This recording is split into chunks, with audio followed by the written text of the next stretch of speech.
টানা তৃতীয়বার অর্জন করেছে দেশের সেরা সুপার ব্র্যান্ড স্বীকৃতি বসুন্ধরা টিস্যু।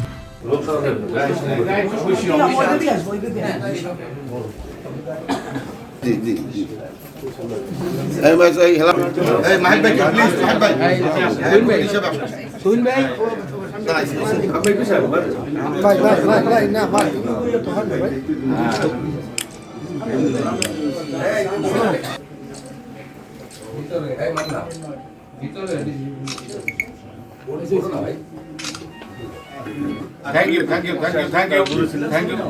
চলো আমরা যাই, আপনি একটু বসেন, ভাবি বসেন, আর আমরা চলে যাই।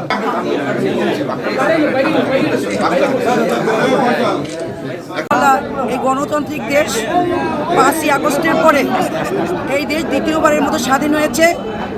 এই দেশের লড়াই করছে এদেশের শান্তিপ্রিয় মানুষ। জেল জুলুম হত্যা গুম খুনের 5ই আগস্টের একটা নিরসন হয়েছে এবং ফ্যাসিস্ট সরকার ছাত্র ঐক্যের আন্দোলনের মাধ্যমে আমাদের জাতীয়তাবাদী ঐক্যের কারণে এই ফ্যাসিস্ট হাসিনা পালিয়ে যেতে বাধ্য হয়েছে।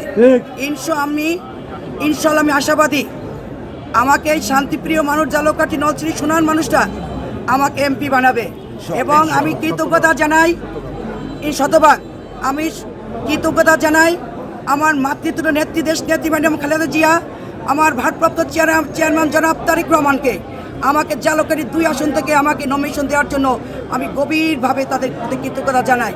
এই জনগণের আস্থা ভালোবাসার জন্য সাধারণ মানুষের জন্য আজকে নমিনেশন পেয়েছি। আমি এই জালকাঠি নলছিটি সোনার মানুষদের কথা দিয়ে যাচ্ছি, আমি সন্ত্রাস করব না, অরাজকতা করব না, নৈরাজ্য করব না, চাঁদাবাজি করব না। বিগত দিনেও করি নাই। আমি উন্নয়নের, আমার বিএনপি সরকার উন্নয়নের সরকার। আগামী দিনের আমাদের রাষ্ট্রনায়ক শহীদ রাষ্ট্রপতি জিয়া রহমানের সুপুত্র আগামী দিনে পুনঃ গণতন্ত্র তার মাধ্যমে ইনশাল্লাহ প্রতিষ্ঠা হবে। ইনশাল্লাহ আমার তার নেতৃত্বে ইনশাল্লাহ কাজ করব। এখন আমি বলতে চাই আমি উন্নয়নের আমার একটাই লক্ষ্য ভাই, আমি উন্নয়নমূলক কাজের জন্য আল্লাহ যেন আমাকে সেবা করতে দেয়।